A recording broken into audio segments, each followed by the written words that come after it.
ওয়াংসু নামের এই মেয়েটাকে মারার জন্য একের পর এক হামলা হতে থাকে, কিন্তু সে কি করেছে? তার নিজের পরিবারই তাকে মারতে চায়, নাকি এর পেছনে অন্য কারো হাত আছে? সাসপেন্সে ভরা এই গল্পটা আপনার মাথা এক মিনিটের জন্য শান্ত হতে দেবে না। যখনই ভাববেন এই তো ধরে ফেলেছেন, তখনই আবার হাত থেকে ছুটে যাবে, আর সামনে চলে আসবে আর একটা টুইস্ট। তো চলুন আর দেরি না করে শুরু করা যাক। গল্পের শুরুতেই আমাদেরকে ইউনিসেফের অফিস দেখানো হয়। ওয়াংসু নামের একটা মহিলা ইউনিসেফের অফিসে এসেছে তার দেশকে রিপ্রেজেন্ট করার জন্য। আসলে সে একটা এনজিওর মালিক, আর তার এনজিও দরিদ্র এবং অসহায় মানুষদেরকে সাহায্য করে। ইউনিসেফের কর্মকর্তাদের সাথে মিটিং করার পর ওয়াংসু সেক্রেটারি তার কাছে এসে বলে, ম্যাডাম, আপনার নামে আমাদের অফিসিয়াল মেইলে হত্যার হুমকি এসেছে, আর তাই আপনার সিকিউরিটির জন্য ফিলিপাইন ট্রিপটা ক্যান্সেল করতে হবে। কিন্তু ওয়াংসু বলে, এমন হুমকি ধামকি তো সবসময় আসতেই থাকবে, তাই বলে তো আমরা আমাদের কাজ বন্ধ করতে পারি না। এটা শুনে তার সেক্রেটারি বলে, ফিলিপাইনে আপনার শাশুড়িও পার্টি অ্যাটেন্ড করতে আসবে। আসলে ওয়াংসুর নিজের এনজিও থাকার পাশাপাশি সে অনেক বড় বিজনেস ফ্যামিলির বউ ছিল। সেই সাথে একসময় সে খুব ভালো গল্ফ খেলতো। সে ফিলিপাইনে এসেছে একজন বড় বিজনেসম্যানের সাথে দেখা করতে, কারণ এই বিজনেসম্যান তার এনজিওতে ডোনেশন দিতে চায়। আসলে ওয়াংসের এনজিওটাও আফ্রিকা থেকে অপারেট হতো, আর সেখানে যুদ্ধে ক্ষতিগ্রস্ত লোকদেরকে সাহায্য করাই ছিল এই এনজিওর মূল লক্ষ্য। কিছুক্ষণ পর সেখানে কিম নামের একজন লোক আসলে ওয়াংসু থেকে সবার সাথে নিজের হাজবেন্ড হিসেবে পরিচয় করিয়ে দেয়। অন্যদিকে আমরা ইয়ন নামের একজন লোককে দেখতে পাই। সে কয়েকজন লোককে ফলো করছিল, আর তাদেরকে ফলো করতে করতে ওয়াশরুমে এসে ঢোকে।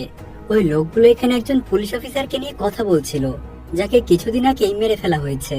সেই কিলারটা আবার আজকে ফিলিপাইনে আসছে অন্য কাউকে মারার জন্য। এটা শুনে ইয়ন ক্লিনারের শব্দ হয়েছে হোটেলের একটা রুমে এসে ঢোকে। আসলে ইয়ন এতক্ষণ যে লোকগুলোকে ফলো করছিল, তাদের এই রুমে একটা মিটিং হওয়ার কথা ছিল, আর সেই ইনফরমেশন কালেক্ট করতে ইয়ন এই রুমে আসে। কিছুক্ষণ পরে সেখানে পার্ক নামের একজন লোক আসে, আর ওই রুমে থাকা লোকটাকে সে বলে, আমি এখানে ফ্লাওয়ার শপে ডেলিভারি করতে এসেছি। ইয়নের মনে পড়ে সেই কথাটা আগেও কোথাও যেন শুনেছে। পার্ক ওই রুমে থাকা লোকটাকে এক ব্যাগ টাকা দিয়ে সেখান থেকে বেরিয়ে যায়। ইয়ন আগে থেকেই পার্ককে চিনত, তাই সে হোটেল থেকে বের হয়ে পার্কে ফোন দেয়, আর তাকে বলে, আমি শুনেছি তুমি নাকি ফিলিপিনে, আমিও এখানে আছি, আমাদের দেখা করা উচিত। এরপর সে বাইক নিয়ে বের হয়ে যায়। এরপর আমরা 3 মাস পেছনের ঘটনা দেখতে পাই। এখানে দুজন লোকের মারামারি হচ্ছিল। ইয়নও সেখানে এসে পৌঁছায়। ইয়ন দেখে একজন কালো কাপড় পরা লোক অন্য একটা লোককে ছুরি মেরে সেখান থেকে চলে যায়। আর যাওয়ার সময় সেই লোকটা বলছিল ফ্লাওয়ার শপের ডেলিভারি হয়ে গেছে। আসলে এটা একটা কোড ল্যাঙ্গুয়েজ ছিল। যে লোকটাকে ছুরি মারা হয়েছে সে আসলে ইয়নের বন্ধু ছিল। মারা যাওয়ার আগে সে ইয়নকে একটা ছবির কথা বলছিল, কিন্তু কথা শেষ করার আগে সে মারা যায়। আর ইয়ন এখন তার বন্ধুর মৃত্যুর ইনভেস্টিগেশন করছে। এরপর আমরা আবার বর্তমান সময়ে চলে আসি। ওয়াংসু কোন একটা কাজের জন্য তার হোটেল থেকে বের হতে যাচ্ছিল। সেই সময় তার একজন সিকিউরিটি এসে বলে, ম্যাডাম, বাকি সিকিউরিটিরা আসতে কিছু সময় লাগবে, আর আপনার একা একা বের হওয়াটা বিপজ্জনক। কিন্তু ওয়াংসু তাকে বলে, আমার ছোট্ট একটা কাজ আছে, আমি সেটা করে আবার চলে আসব। এটা বলেই সে হোটেল থেকে বের হতে যাচ্ছিল। ইয়নও সেই সময়ে ওয়াংসুর হোটেলের বাইরে বসেছিল। ওয়াংসু যখনই বাইরে আসে তখনই সামনের বিল্ডিং এর ছাদ থেকে একজন শুটার তার দিকে গুলি করে। ভাগ্য ভালো থাকায় গুলিটা ওয়াংসুর সামনে থাকা একজনের গায়ে লাগে। এমন হঠাৎ আক্রমণে আর চোখের সামনে একজনকে মারা যেতে দেখে ওয়াংসু সেখানেই ফ্রিজ হয়ে যায়। ইয়ন সাথে সাথেই তার বন্দুক বের করে শুটারের দিকে গুলি করতে থাকে, আর সে এসে ইয়নকে একটা গাড়ির আড়ালে নিয়ে যায়। ওয়াংসু তখনও ভয়ে কিছুই বুঝতে পারছিল না। ইয়ন শুটারের দিকে গুলি করতে করতে ওয়াংসুকে একটা গাড়িতে তুলে সেখান থেকে দূরে নিয়ে আসে। ওয়াংসু তাকে জিজ্ঞাসা করে, তুমি কে? ইয়ন তখন বলে, তোমার চিন্তার কিছুই নেই, আমি শুধু ওখান থেকে যাচ্ছিলাম, আর আমি তোমাকে সেফলি বাড়িতে পৌঁছে দেব। ওয়াংসুর হাজবেন্ড কিম তখন লোকদেরকে বলে ওয়াংসুর লোকেশনটা বের করতে, কিন্তু গাড়ি বন্ধ হয়ে যাওয়ায় ইয়ন সেটা চেক করার সময় গাড়িতে একটা জিপিএস ডিভাইস দেখতে পাই। আর সে ওয়াংসুকে বলে, হয়তো কেউ আমাদেরকে ফলো করছে, তাই আমরা এই গাড়ির সাথে সেফ না।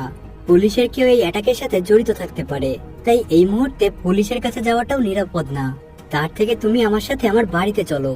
এরপর ইয়ন ওয়াংসুকে তার বাড়িতে নিয়ে আসে। ইয়ন জানতে চাই ওয়াংসুকে কে মারার চেষ্টা করতে পারে। ওয়াংসু বলে, আমি কিছুই জানি না। আর সে বাড়িতে যেতে চাইলে ইয়ন তাকে বলে, তোমার ভয় পাওয়ার কোনো কারণ নেই, আমি তোমাকে সেফলি এম্বাসিতে পৌঁছে দেব। তার আগে যদি তুমি কাউকে চাও তাহলে ফোন করে সেখানে ডাকতে পারো। এরপর ইয়ন ওয়াংসুকে নিয়ে এম্বাসিতে চলে আসে। আর কিছুক্ষণ পরে সেখানে ওয়াংসুর হাজবেন্ড কিম চলে আসে। সে তার ওয়াইফকে দেখে শান্তি পায়। এরপর তাকে নিয়ে যাওয়ার সময় কিম ওয়াংসুকে জিজ্ঞাসা করে, হুমকি পাওয়ার পরেও তুমি কেন এখানে এসেছিলে? ওয়াংসু কিমকে কোনো উত্তরই দেয় না। অন্যদিকে ওয়াংসুর সেক্রেটারি হেড মিস্টার পার্ক এম্বাসিতে কথা বলে জানতে পারে ইয়ন ওয়াংসুকে বাঁচিয়েছে। আর এটা দেখেই মিস্টার পার্ক ইয়নকে তার সাথে দেখা করার জন্য ফোন করে। ওয়াংসু বাড়ি ফেরার পর তার শাশুড়ি মিরান তাকে ডেকে পাঠায় আর এক ব্যাগ টাকা দিয়ে সেগুলো কিছু সরকারি লোককে ঘুষ দিতে বলে। কিন্তু ওয়াংসু এতে কিছুতেই রাজি হয় না। মিরান তখন তার উপর রেগে গিয়ে বলে, এমনিতেই তোমার উপর অ্যাটাক হওয়ায় একটা পার্টি ক্যান্সেল হয়ে গেছে, আর তাই তুমি যদি এখন এই টাকাগুলো না দাও তাহলে আমরা চায়নাদের সাথে আর ব্যবসায় করতে পারবো না। কিন্তু ওয়াংসু কিছুতেই ঘুষ দিতে রাজি হয় না আর তার শাশুড়িকে বলে, এই কাজটা আমি করতেই পারবো না, আর আপনাদের যদি ইচ্ছে থাকে কালকের পার্টিতে আমাকে অপমান করবেন তাহলে দয়া করে পার্টিতে আসার দরকার নেই। এটা বলে ওয়াংসু সেখান থেকে চলে যেতে লাগে।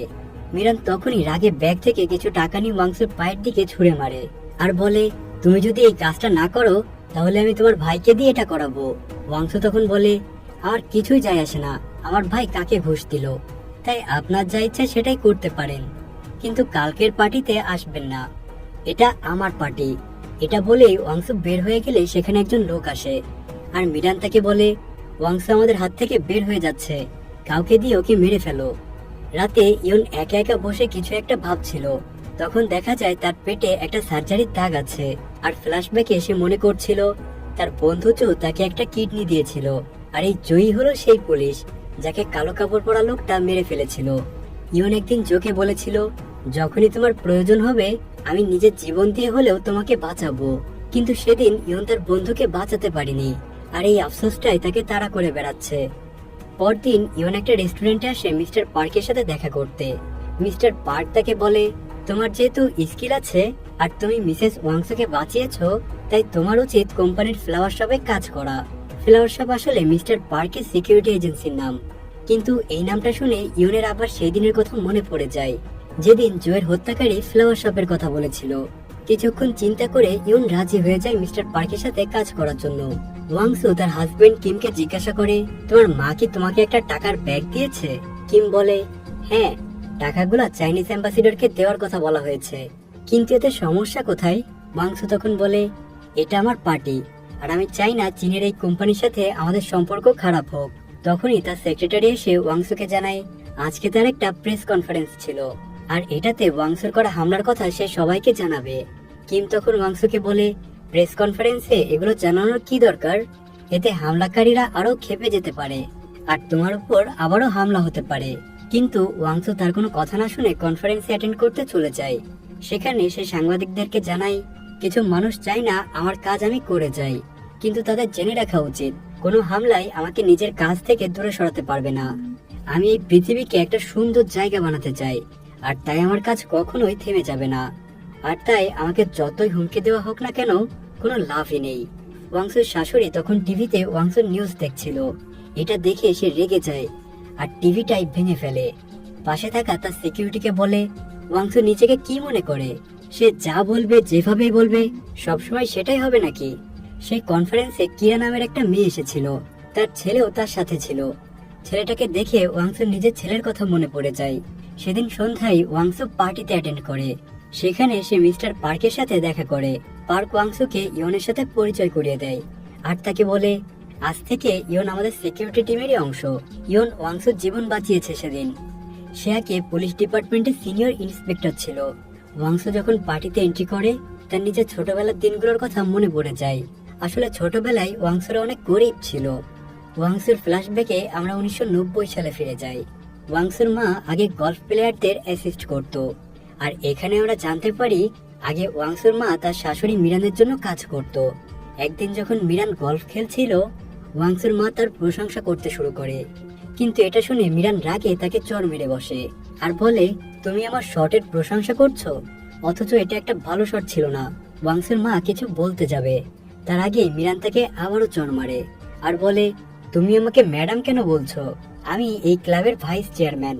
আসলে মিরান তখন কোরিয়ার সবচেয়ে বড় বিজনেসম্যানের মেয়ে ছিল আর তাই যে কারোর সাথে কোনো রকম ব্যবহার করার আগে সে একটুও ভাবতো না। মিরান তখনই ওয়াংসুর মাকে চাকরি থেকে বের করে দেয়। ওয়াংসুর মা রাগ হয়ে ক্লাব থেকে 2টা গলফ ব্যাট চুরি করে নিয়ে আসে আর সেগুলো ওয়াংসুকে দিয়ে বলে, আজ থেকে তুমি গলফ খেলবে, তোমাকে একজন বড় গলফ প্লেয়ার হতে হবে। সে ওয়াংসুকে একটা প্র্যাকটিস ক্লাবে নিয়ে যায় আর সেখানে তাকে বলা হয়, প্রতিদিন তোমাকে 100টা শট প্র্যাকটিস করতে হবে। প্রথম দিকে ওয়াংসু তেমন পারছিল না, কিন্তু আস্তে আস্তে সে গলফে ভালো করতে থাকে। সে বড় হলে প্র্যাকটিসের পাশাপাশি গলফ প্লেয়ারদেরকে অ্যাসিস্ট করত, এতে কিছু টাকাও পেত। একদিন টিভিতে নিউজ দেখতে দেখতে ওয়াংসুর মা তাকে বলে, তোমাকে এখন আমেরিকা যেতে হবে গলফ টুর্নামেন্টের জন্য। কিন্তু ওয়াংসু তার মাকে বলে, আমেরিকা যাওয়ার জন্য আমার কাছে তো টাকাই নেই। তখন তার মা তাকে জানায়, তুমি যদি আমেরিকার টুর্নামেন্টে জিততে পারো তাহলে টাকার আর কোনো অভাবই থাকবে না। তাই ওয়াংসু আমেরিকায় রওনা দেয় আর আমেরিকানের টুর্নামেন্টে এসে ওয়াংসু তার প্রতিভা দিয়ে সবাইকে অবাক করে দেয়। সে একের পর এক টুর্নামেন্ট জিততে থাকে আর তখন কোরিয়ার এমন কেউই ছিল না যে ওয়াংসুকে চিনত না। কিন্তু যেদিন সে প্রথম তার টুর্নামেন্টের টাকাগুলা পায় সেদিন কিছু লোক এসে তাকে বলে, তোমার মা আমাদের থেকে অনেক টাকা লোন নিয়েছিল। আসলে ওয়াংসুর মা জুয়ায় আসক্ত ছিল আর তাই সে অনেক টাকা লোন নেয়। আর এইসব দেখে ওয়াংসু রাগ করে তার সব টাকা লোনের লোকগুলোকে দিয়ে দেয় আর এরপর থেকে তার টুর্নামেন্টের সব টাকা দিয়ে সে একটা এনজিও খোলে। সেখান থেকে ওয়াংসুর যাত্রা এই পর্যন্ত। তো এরপর আমরা আবার বর্তমান সিনে ফিরে আসি। বর্তমানে ওয়াংসুকে বক্তব্য দেওয়ার জন্য স্টেজে ডাকা হয়। তার বক্তব্য শুনে যে বিজনেসম্যান ওয়াংসুর এনজিওতে $5 বিলিয়ন ডোনেট করতে চেয়েছিল তিনি সেটা বাড়িয়ে $30 বিলিয়ন করে দেয়। এতে সবাই অনেক খুশি হয়, পার্টি চলছিল। এমন সময় কিরা নামের একটা মেয়ে ওয়াংসুর হাজবেন্ড কিমকে ইশারা করে আর তারা দুইজন একসাথে পার্টি থেকে দূরে সরে যায়। আসলে তাদের দুইজনের মধ্যে অ্যাফেয়ার চলছিল। কিরার ছেলে যেহেতু আগের দিন প্রেস কনফারেন্সে ওয়াংসুকে চিনেছিল তাই সে ওয়াংসুর কাছে এসে বলে তার মাকে খুঁজে পাচ্ছে না। ওয়াংসু কিরাকে খোঁজার জন্য একটা রুমে আসে আর সেখানে সে কিরা আর কিমকে একসাথে দেখে ফেলে। ওয়াংসু এটা দেখে একদমই অবাক হয় না। সে কিরাকে বলে, তোমাদের দুইজনের আজকে এইসব করার প্রয়োজন ছিল? বাইরে রিপোর্টাররা ঘুরে বেড়াচ্ছে, যদি কেউ দেখে ফেলতো তাহলে? আসলে ওয়াংসু আগে থেকেই কিরা আর কিমের অ্যাফেয়ারের কথা জানতো। এরপর তারা নিচে চলে আসে আর ওয়াংসু একদমই নর্মাল বিহেভ করতে থাকে, যেন কিছুই হয়নি। পার্টি শেষ করে ওয়াংসু তার শাশুড়ির সাথে দেখা করতে আসে। মিরান খেয়াল করে ওয়াংসু তার দিকে তেমন কোনো মনোযোগই দিচ্ছে না, তাই সে রাগ করে জিনিসপত্র ছুঁড়তে থাকে। এটা দেখে ওয়াংসু এবার বলে, আপনি আর কতদিন জিনিসপত্র ছুঁড়ে রাগ দেখাবেন? এগুলো তো আমার করার কথা। এটা বলে সে কয়েকটা গ্লাস মাটিতে ফেলে দেয়। মিরান তখন বলে, আমি শুনেছি তুমি আগে থেকেই কিরা আর কিমের ব্যাপারে জানতে, তাহলে তুমি কিমকে ডিভোর্স দিচ্ছ না কেন? ওয়াংসু বলে, সেটা আমার পার্সোনাল ম্যাটার, আর আমি শুনেছি আপনি আবার এনজিও থেকে অনেকগুলো টাকা নিয়েছেন। মিরান এটা শুনে আরো রেগে যায়। সে বলে, আমি তোমাকে গরিব ঘর থেকে তুলে নিয়েছি, তাই নিজেকে অনেক বড় কিছু ভাবার কোনো প্রয়োজন নেই। এটা শুনে ওয়াংসু বলে, আমার এনজিওতে আপনার কোনো ভাগ নেই, এটা আমার পরিশ্রমে আমি দাঁড় করিয়েছি, তাই এরপর থেকে আমাকে কিছু বলার আগে চিন্তা ভাবনা করে বলবেন। তখন মিরান সেখান থেকে চলে যায়। মিরানের সাথে ঝগড়া করে ওয়াংসু অনেক ডিস্টার্ব হয়ে যায়। এরপর আমাদেরকে কয়েক বছর আগের ঘটনা দেখানো হয়। সেখান থেকে আমরা জানতে পারি এনজিওর কাজে আফ্রিকায় ওয়াংসুর সাথে কিমের প্রথম দেখা হয় আর সেখানেই তারা দুইজন একে অপরের প্রেমে পড়ে যায়। কিম তাকে বিয়ের প্রস্তাব দিলে ওয়াংসু তার ভাইকে নিয়ে মিরানের বাড়িতে দেখা করতে আসে। সেখানেও মিরান তাদেরকে কথায় কথায় বেশ অপমান করে, কিন্তু তারপরেও কিম আর ওয়াংসুর বিয়ে হয়। আর এইসব কিছু ভাবতে ভাবতে ওয়াংসু প্রচুর ড্রিঙ্ক করছিল। তারপর সে হোটেল থেকে বের হয়ে নিজের রুমের দিকে যেতে থাকে, কিন্তু সে ঠিকমতো হাঁটতে পারছিল না। তাই ইয়ন আসে তাকে হেল্প করার জন্য। ইয়ন ওয়াংসুকে তার রুম পর্যন্ত এগিয়ে দেয়, কিন্তু সে এতটাই ড্রিঙ্কস করেছিল যে নিজের রুমের লকও খুলতে পারছিল না। এই জন্য ইয়ন তাকে সাহায্য করতে আসে আর ওয়াংসু ইয়নকে জিজ্ঞাসা করে, আজকে রাতে তুমি আমার সাথে থাকতে চাও? ইয়ন কোনো উত্তর দেয় না আর এরপর ইয়ন ওয়াংসুকে ধরে তার রুমের ভেতরে নিয়ে যায়, কিন্তু এ সময় তার কার্ড রুমের বাইরে পড়ে যায়। এদিকে কিম তখন নিজেও ড্রিঙ্কস করছিল আর সে ওয়াংসুর উপরে রেগেছিল, কারণ এতদিন থেকে ওয়াংসু তার আর কিরার ব্যাপারে জানতো, কিন্তু সে কিছুই বলেনি। তাই কিম ওয়াংসুর রুমের সামনে এসে নক করে তার সাথে কথা বলার জন্য। ভিতরে থাকা ইয়ন দরজা খুলতেই যাবে, এমন সময় ওয়াংসু তাকে দরজা খুলতে নিষেধ করে। কিম দরজার বাইরে থাকা কার্ডটা দেখে সেটা তুলতে যাবে, এমন সময় মিস্টার পার্ট সেখানে চলে আসে আর কার্ডটা ওঠাতে ওঠাতে বলে, এটা আসলে আমার। ওয়াংসু অনেক বেশি ড্রিঙ্ক করে ফেলেছিল, তাই হয়তো সে এখন ঘুমাচ্ছে। কিম এটা শুনে সেখান থেকে চলে যাওয়ার পর মিস্টার পার্ক ইয়নের কার্ডটা দরজার নিচ দিয়ে রুমে ঢুকিয়ে দেয়। এরপর আমাদের কোরিয়ার দৃশ্য দেখানো হয়। সেদিন কাজে ইয়নের প্রথম দিন ছিল।